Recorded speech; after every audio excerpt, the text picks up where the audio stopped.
that much. You didn't Yeah, much. I also didn't read that much. Going I read in. like I read like maybe 6 this week or something. I don't know. It's maybe 7. Did I read 7? I don't know. With Night Terrors being one. Well, you got missed. Yeah, but I one. missed one of the Night Terrors. Yeah, so I did 4 Night Terrors, which is exhausting. We all hate night. Well, we don't hate Night Terrors. We were just talking about this. Night Terrors is just it's too much, man. Too much. We've talked about this. Isn't even the first episode we've talked about this. We've been talking about this like almost since the event started. Since it started, it really has been. Man, we're sick of Night Terrors already. Yeah, and we're like, I guess we're over halfway through now, which is, that's good. And it's not even like I think the core event is getting better, but the tie-ins are getting worse. I'm like, there's only one tie-in I think I liked this week. Really? I actually didn't think the ones this week were like terrible. I didn't think they were terrible either, but none of them stood out. Like it's just like whatever. I think most of the issues this week for Night Terrors were worse than they were, but worse than the issue ones were, because we're now in the issue 2. I do think that too. Yes. So I don't fucking know. So yeah, Night Terrors, and then the one you made me read, and then the one I made you read, and then one other one. Oh, so we read the exact same then. Oh, I read one more than you, considering I read one more Night Terrors. Yeah. Okay. Yeah. I don't know, man. This event, it's yeah. I'm ready for the event to wrap up.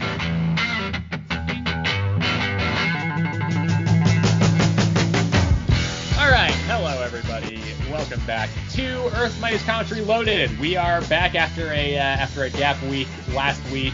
I was out of town. Sebastian was gonna just record it on his own, but then got sick, right? Yes, I got sick. So then just decided not to. It's a shame because it seemed like it was a pretty good week for comics last week, but even still, I haven't caught up on everything that came. I only read like 2 things that came out last week, so I need to catch up on some of that stuff as well. Regardless, though, we're back this week talking about some more comics, some more Night Terrors, as we've already talked about a little bit in that cold open there. And just some other stuff as well. It's mostly Night Terrors for me. I think I read like 3 other things outside of Night Terrors. It is mostly Night Terrors this week. Yeah.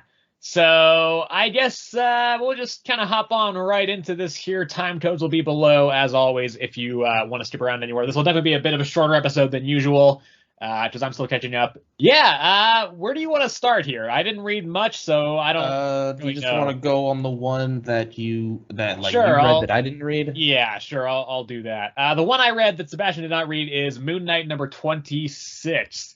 I was really high on this series last time an issue came out. I thought issue 25 was fantastic. I think it was my pick of the week that week. It's not this week. I still think it's good. It does kind of take a bit of a sidestep from the setup in the first issue of this arc. This is the final arc for the series, it seems like, or at least for this run. I don't know if they're going to keep doing legacy numbering going forward or not.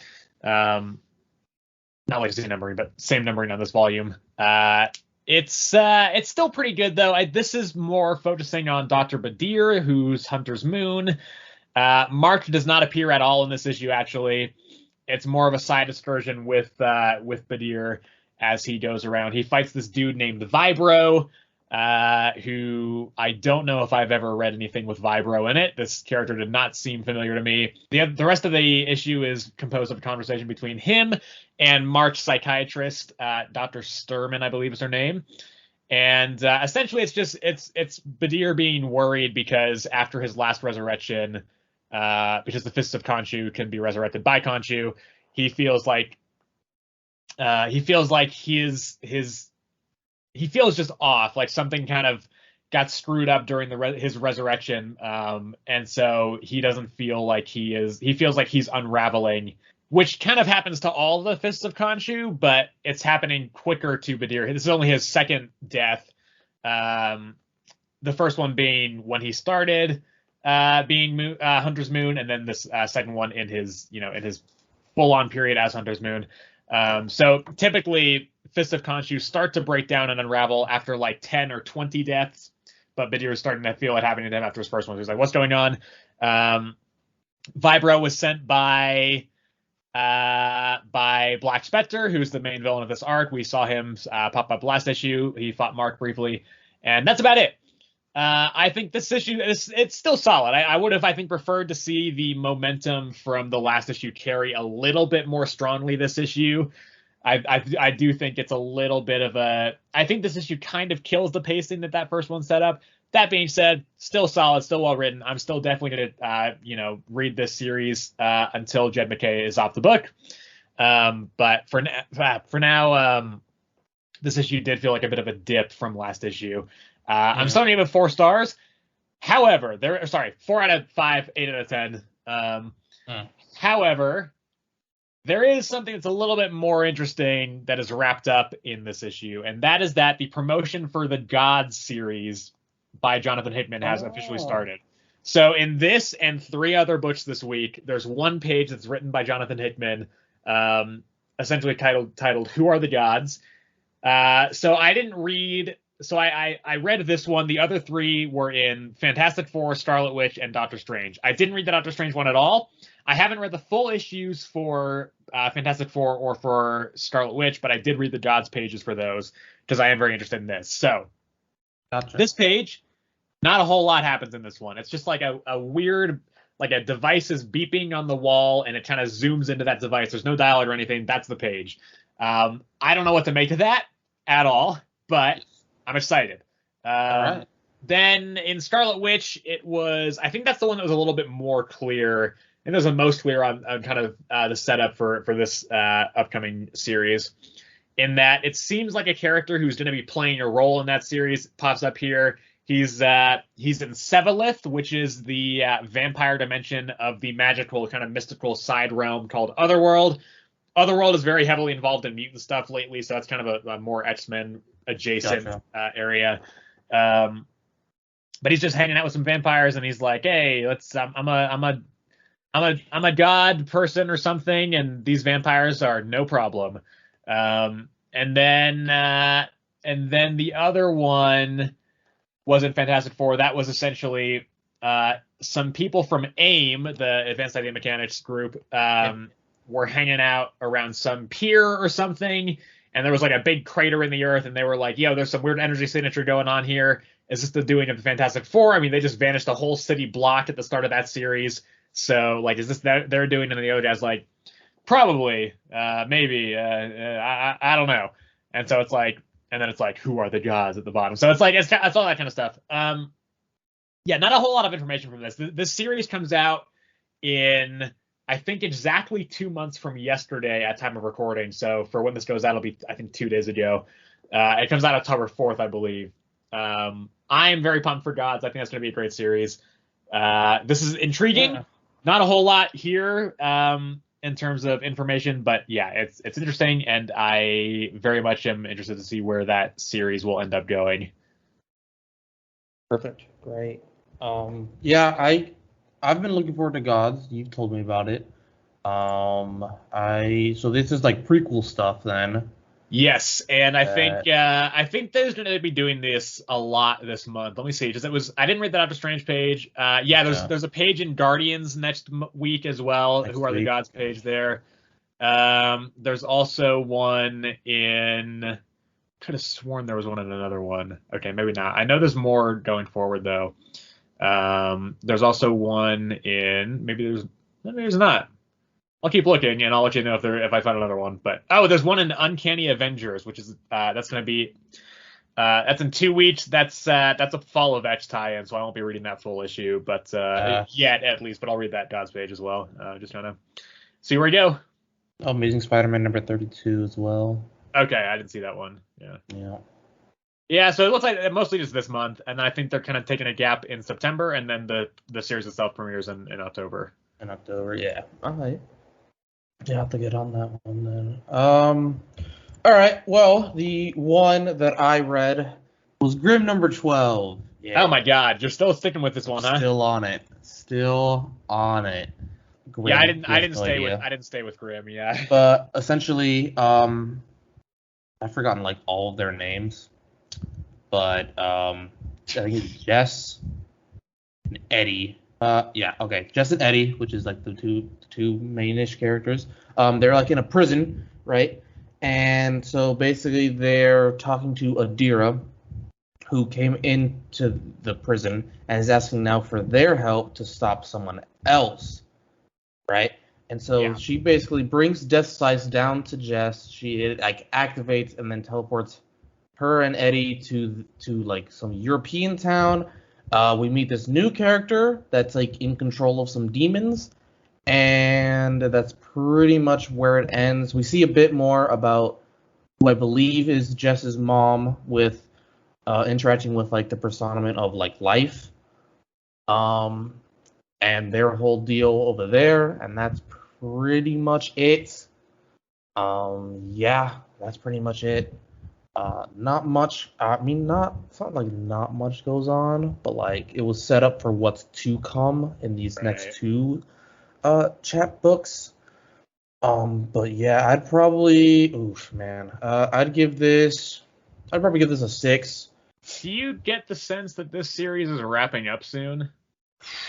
Because I haven't kept up with I haven't read the actual issues, but from what I've been reading of the like blurbs and synopses and stuff, it sounds like it's kind of I would moving say so. towards, yeah. Because I mean, like the furthest issue we have a synopsis for is 14, and it says the end is in sight, and Jess will have to confront it. So it's like, I don't know. I do the feeling that this series is probably not going to be going on too much longer. I know you've said it's dropped off quite a bit since where I was reading, right? Yes, I think they could started great, and then it's just been going a little less. Yeah. I have no real desire to keep up with this. I didn't hate what I read, but I didn't like it that much either. And then Sebastian was like, it's not good anymore. So yeah, it's going like a steady pace now. It's not like dropping anymore or anything. It's just like it's at that level where it's just like it's all right. Yeah. Yeah. All right. Well, do you want to do Sacrifice, or do you want to do Christopher Chaos first? We could do Sacrificers. Okay. What did you feel about this one? This is the first issue of the series. First issue of the series. I mean, obviously, not much to really say going on. It seems that okay. So we get the story of like these bird people. I want to say. Yep. Yeah. They're on this planet that has like no war. Like it's super peaceful. It's like stuff like that. And towards the end of the issue, we see that the price that they pay for that is by giving a sacrifice to these. Was it to the people that were like? I think it's the ruling class. Class, but it's like the people that were like in the sun, right? Maybe, I don't know. It's tough to say. Based on the cover, it makes me think it's the daughter of the king or whatever who's. Well, okay, yeah, I know for a fact it's not specifically her that's in charge of that. I think it's the father. I think it's the father is in charge of that, but it's like I think they live in the sun. I mean, sure. I don't know, man. And that's what it seems like to me. But yeah, it was like, not much to say. It was just pure, like, just showing us like stuff, like not really a lot going on. Yeah. Yeah, I don't know. I don't know if I like this one that much. I didn't think it was terrible. I thought it was all right. I heard people say this writer was very good. Maybe a lot of his other stuff is great, and that it's stuff that I would really like. But I haven't read his other stuff. I've only read this. I thought this was an okay first issue. I think there's some really effective storytelling without dialogue in this through just the art at points. And like clearly this is setting up a very like complicated, like rich political kind of tapestry thing of all intrigue. And so like it feels to me like there is a lot of potential here where this could build and weave and really coalesce into something really interesting. Right now, I don't think it's there. So I don't know. I do think there's a really effective emotional sequence towards the end when the family is giving up the kid who's going to be sacrificed. I'm assuming that it's like a Hunger Games kind of situation where it's like sacrifice one of your kids and then everything will be fine or whatever, and the world will keep going as it is. I think that sequence was really well done, but the rest of the issue I wasn't that interested in. I would give it like a 6 out of 10, I think. Considering this one was pure setup for like this new story that we're getting in general, I'd probably give it. Oh man, probably a 6 as Yeah. well. I think I'll probably read the next issue. I think I am also gonna stick with it just because Yeah. like it's not like the story didn't intrigue me or anything. I did Right. think the writing was good. Yeah. But like I do want to know more before I kind of want to know Yeah. more.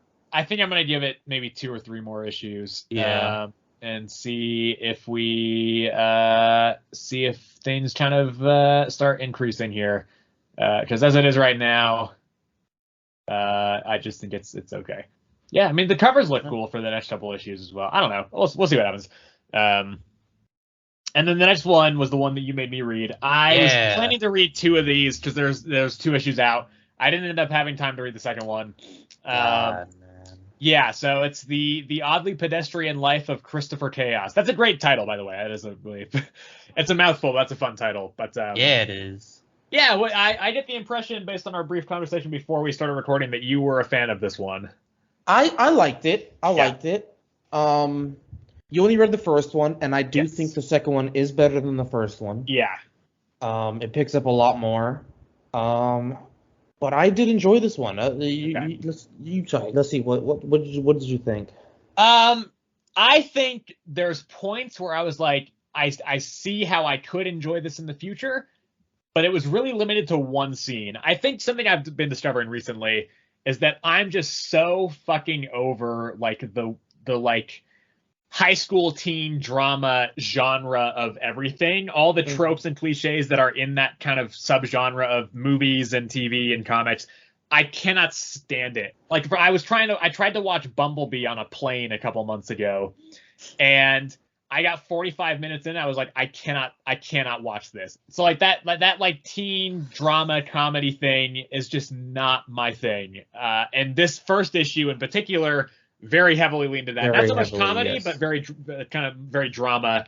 And so I think that's just why it didn't click with me. I liked the sequence where they're in the forest and the dude turns into a werewolf, and then like the weird people all dressed in white come out and just execute him. I was like, whoa, what the hell's going on here? That's an intriguing angle.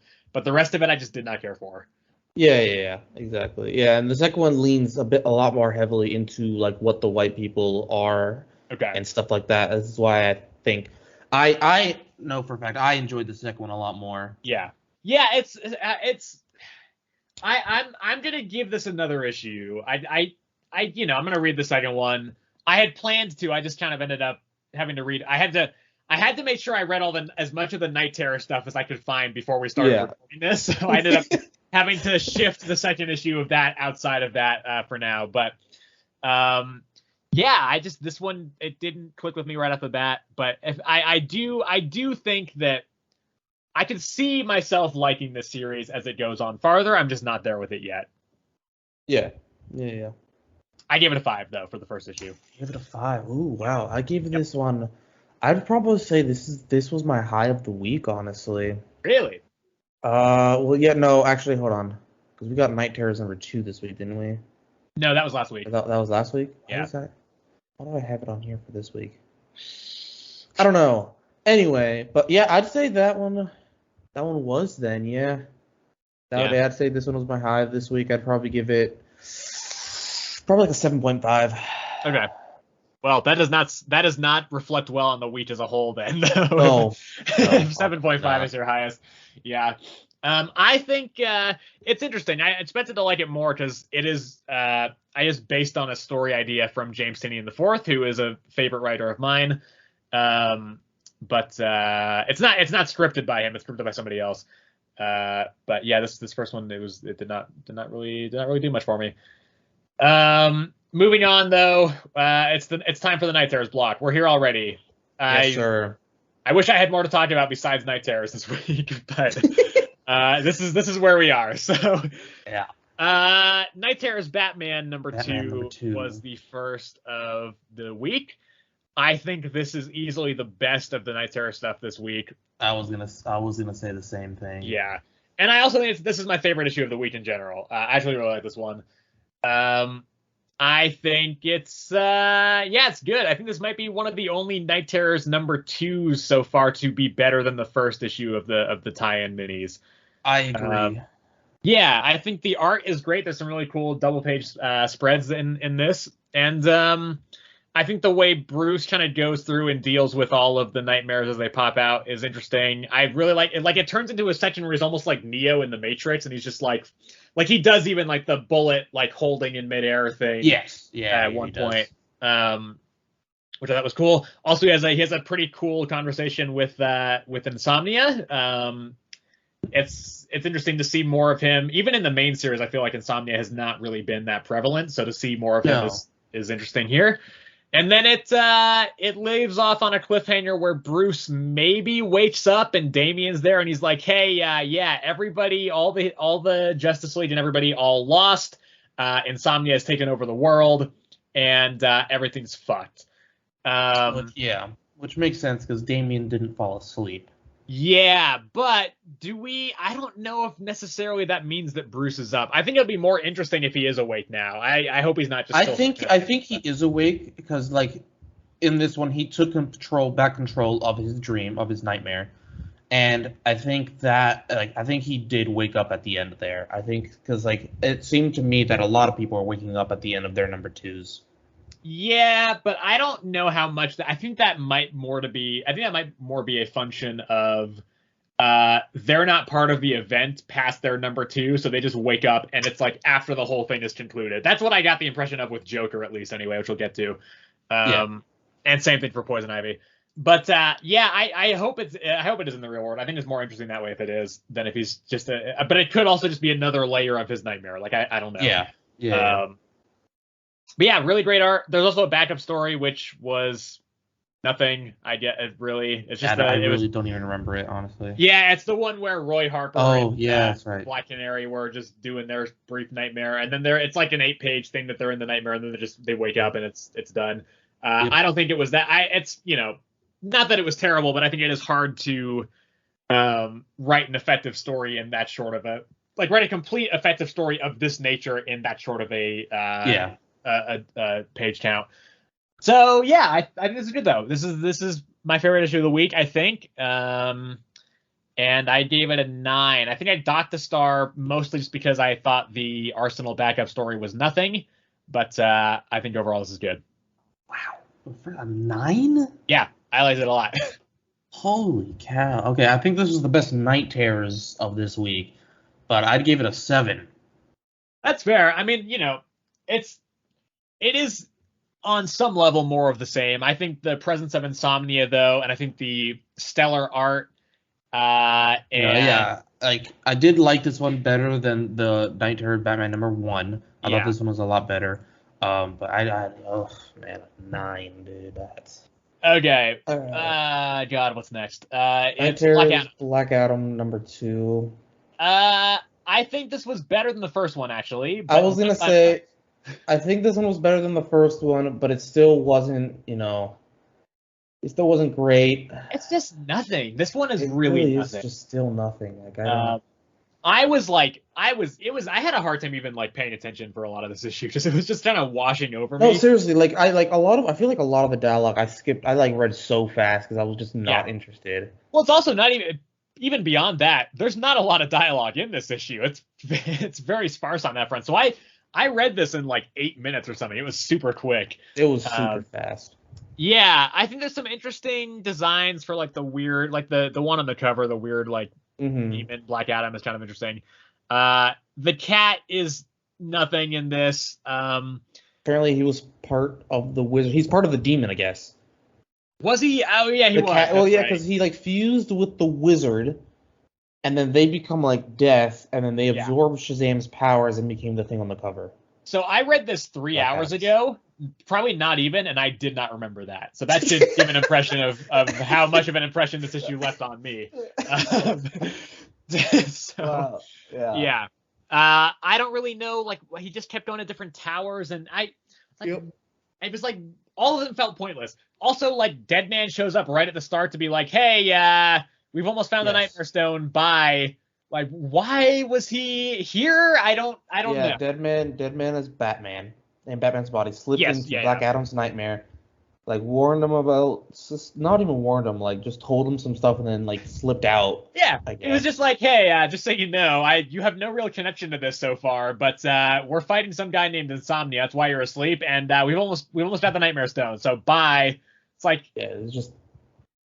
why? You Why know, did like at the end of the first Black Adam, right? You see, because Yeah. you see Batman show up, Yeah. and you think, oh, he's gonna have like a super prevalent thing in the Yeah. second one. No, he just like fucked off. I thought he oh. was part of the Nightmare. Because I know we did talk about this when the first issue came out, whether we thought it was actual Batman or the Yes. Nightmare, and Yeah. I was like, it's they're like, the way it was set up made it look like it was real Batman, so I was like, well, it's probably the Nightmare then, because it'll be an underwhelming solution to the cliffhanger. Yeah. It was still an underwhelming resolution, but it was just a different kind of underwhelming. I guess it was really him. But yeah, it's just, I don't know. It was very bland and mediocre and fine. I don't know. I gave it a 6. I don't have much to say on it besides that. I don't remember hardly any of it. I think it's just very, it's more of what we got in the first issue, except maybe slightly better. Yeah, I gave it a 5. Slightly better than the first one. Doesn't really give us a lot. Literally, Deadman himself said you have nothing to do with this story, so I don't know why we're still reading it. It is. I guess it's interesting to note that Black Adam does not wake up at the end of this, and it says to be continued in Night Terror's Night's End. So I guess this will somehow come back at the end of the event, but I really don't care. This mini was a complete dud and a nothing, just nothing, everything, nothing. So next one is Poison Ivy number 2. Wow, this was a disappointment for me.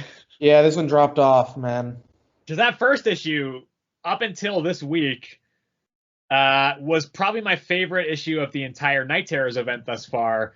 But I think this one retroactively kind of, maybe not ruins, but it makes that first one worse, I think, in retrospect. Oh man, I don't know if it makes it worse, but it definitely makes it so you're not looking forward to like reading more.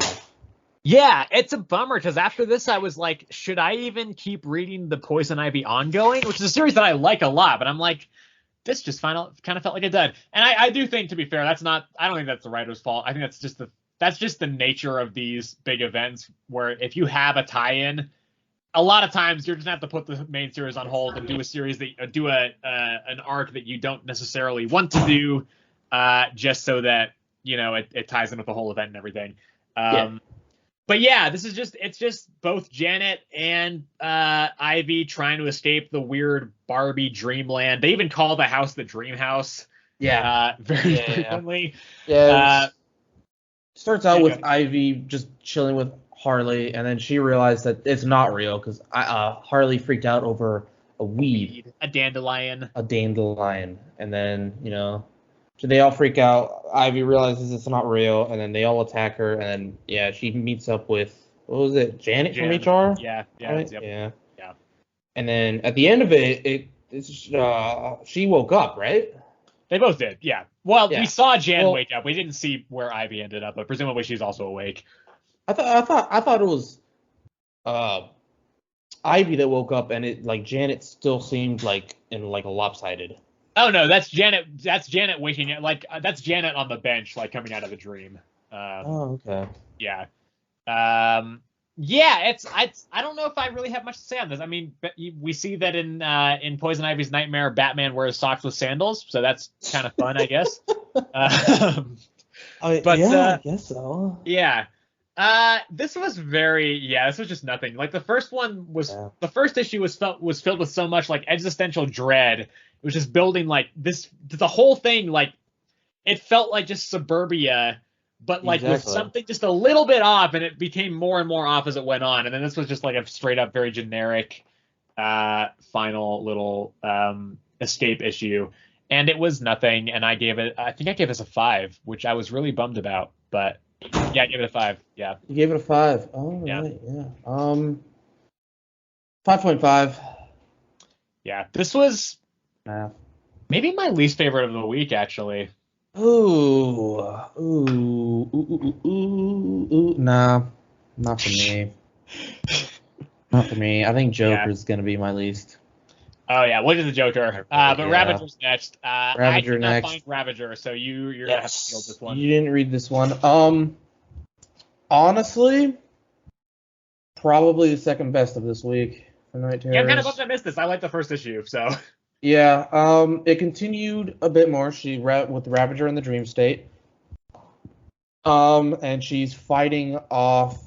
Well, first she's hiding behind a house, and these people are in there, and they're like, "Leave! The murder man's gonna find us." The house gets destroyed, and they get transformed into this very freaky two-headed spider. She continues running into a factory where the other two, I don't know, the two murdermen henchmen, the two that were in the first issue. Okay. Right. They follow her in there, and she's like, "I'm not hiding from you guys. I'm here to fight you." She gets the floor wiped with, like, it's the shit kicked out of her, essentially. Murder Man shows up. She destroys him. She then gets woken up in the real world by the dude that picked her up at the end of the first issue. Don't know his name. Okay. Let me see if I can find it. Oh, was it like Red Tornado or something? Yeah, the Peacekeeper dude. Okay. From, Peacekeeper. They wake her up. He tells her that like everybody's asleep, and she's like, "Did nobody like?" She asks him if Rose, the murder man, escaped. Like if somebody else came out with her. Yeah. To the real world, and he says no, and it pans to a piece of blood that dropped where she woke up, and it like moves, and that's it. Okay. Yeah. Yeah, I'll definitely read this when I can track it down. Because this is one of the few Night Terrors issues where I was like, yeah, I'd be okay with reading another one of those. Yeah. No, it wasn't bad by any means. Yeah. Would you rate it? I would rate it. It was 6. Okay. Wow, that's not great. No, I mean, but if I said Batman's the best one and I rated that a 7, I mean. Yeah. Okay. Yeah. Fair enough. Then the last one for this week is Night Terror's Joker.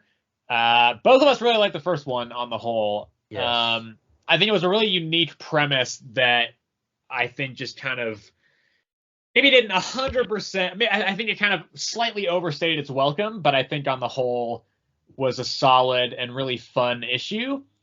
This one kind of drops the humor entirely. I had kind of a hard time understanding this one.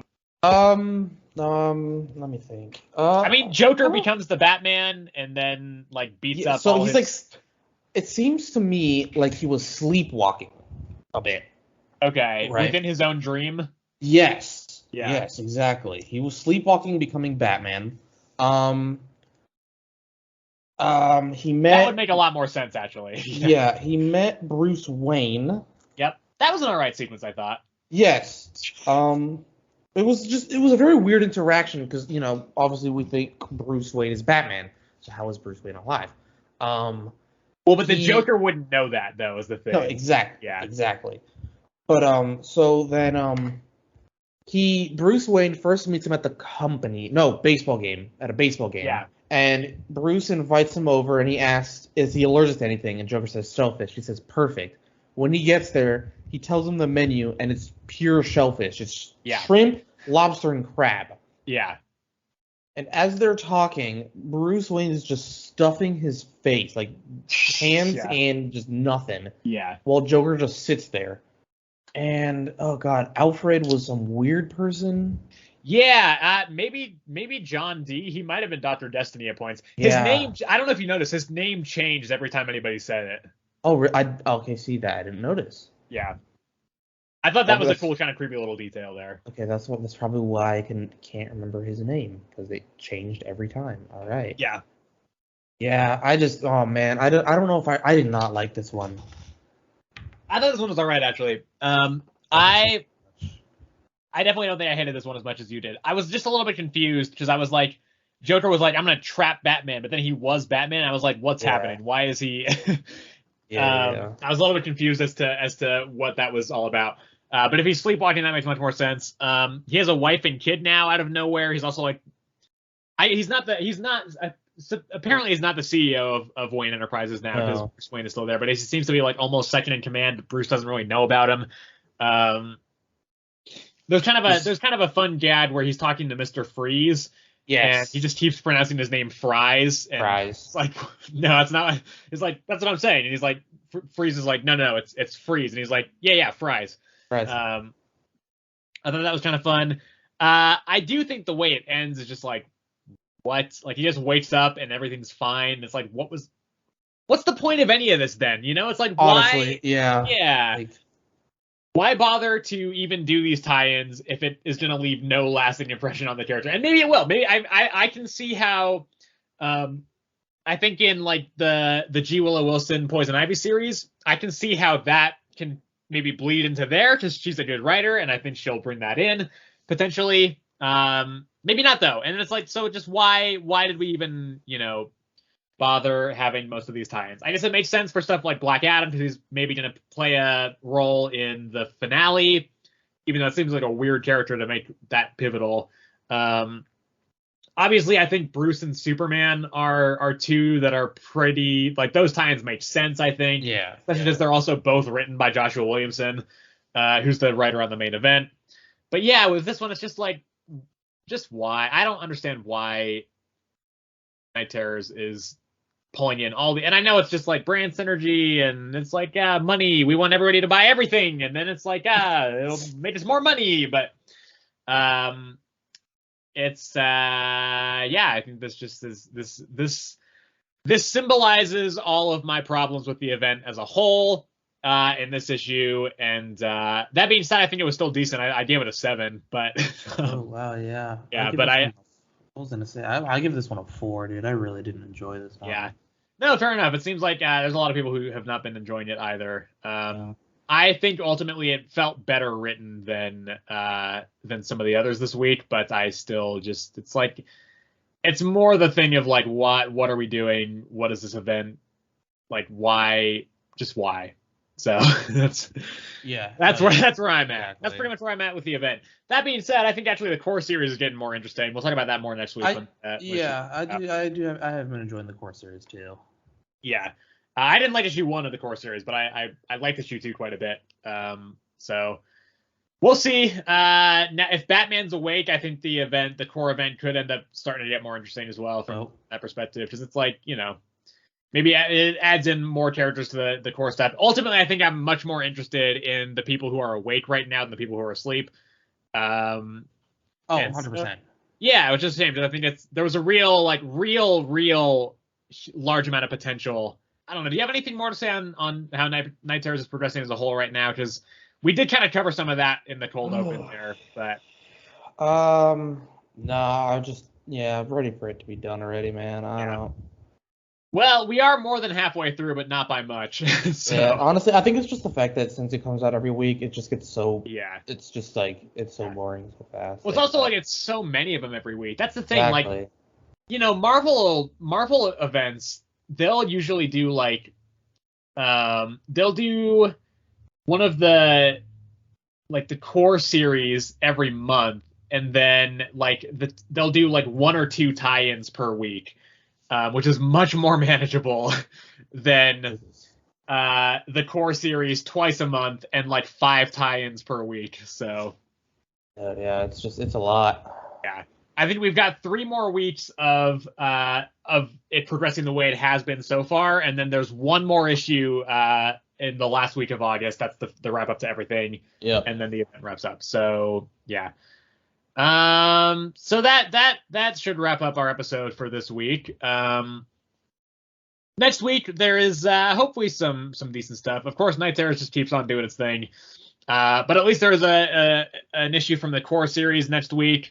There's a new series from J. Michael Straczynski coming out called The Madness. That's from AWA Studios.